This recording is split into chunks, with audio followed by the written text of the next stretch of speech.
കർഷക കോൺഗ്രസ് താമരശ്ശേരി നിയോജക മണ്ഡലം കമ്മിറ്റിയുടെ നേതൃത്വത്തിൽ താമരശ്ശേരി ഫോറസ്റ്റ് ഓഫീസിലേക്ക് മാർച്ച് നടത്തി. മലയോര ജനതയുടെ ജീവനും സ്വത്തിനും സംരക്ഷിക്കാൻ വനംവകുപ്പ് പരാജയപ്പെട്ട സാഹചര്യത്തിൽ വന്യമൃഗ ആക്രമണങ്ങളുടെ ധാർമ്മിക ഉത്തരവാദിത്തം ഏറ്റെടുത്ത് വനമന്ത്രി രാജിവെക്കണമെന്നും നേതാക്കൾ ആവശ്യപ്പെട്ടു.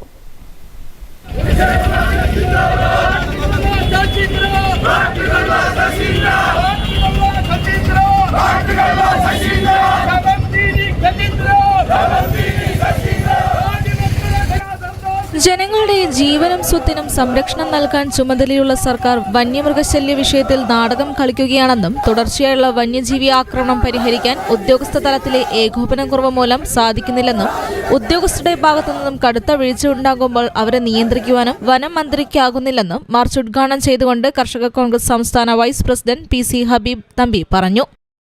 1922 വന്യജീവി സംരക്ഷണ നിയമം ഉണ്ടാക്കിയിട്ടുള്ളത് ഏതൊരു ചരിത്ര കുട്ടികൾക്കും അറിയാവുന്ന കാര്യമാണ്. 1922 വന്യജീവി സംരക്ഷണ നിയമം നടപ്പിലാക്കുന്നു. അന്ന് ഗവൺമെന്റിന്റെ ഉദ്ദേശങ്ങൾ ഉണ്ടായിരുന്നു. ആ ഉദ്ദേശം എന്ന് പറയുന്നത് അന്ന് കാട്ടിലുള്ള മൃഗങ്ങളെ സംരക്ഷിക്കുക എന്നുള്ളതാണ്. വന്യമൃഗാക്രമണത്തിൽ ഗൗരവപരമായ സമീപനം സർക്കാരിന്റെ ഭാഗത്തു നിന്നും ഉണ്ടാകുന്നില്ലെന്നും നേതാക്കളും കുറ്റപ്പെടുത്തി. വനങ്ങളുടെ സംവാഹനശേഷിക്ക് അപ്പുറം മൃഗങ്ങൾ പെരുകിയത് നിയന്ത്രിക്കാനുള്ള സംവിധാനം വേണം.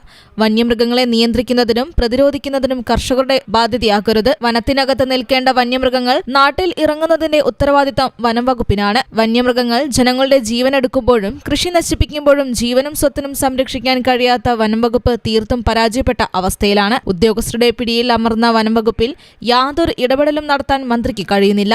വനംവകുപ്പിന്റെ അനാസ്ഥയ്ക്കും കെടുകാര്യസ്ഥതയ്ക്കും ഉത്തരവാദിയായ വനംവകുപ്പ് മന്ത്രി AK ശശീന്ദ്രൻ രാജിവെക്കണമെന്ന് കർഷക കോൺഗ്രസ് ജില്ലാ പ്രസിഡന്റ് ബിജു കണ്ണന്തറയും പറഞ്ഞു. കൃത്യമായ രീതിയിലുള്ള ആസൂത്രണവും ഇല്ലാതെ വനവകുപ്പിന് എന്താണ് ചെയ്യേണ്ടതെന്ന് അറിയത്തില്ലാതെ മുഖം തിരിഞ്ഞു നിൽക്കുന്ന ഒരവസ്ഥയുണ്ട്. ഇതിനെ നിയന്ത്രിക്കേണ്ട വനവകുപ്പ് മന്ത്രിക്ക് യാതൊന്നും അറിയില്ല.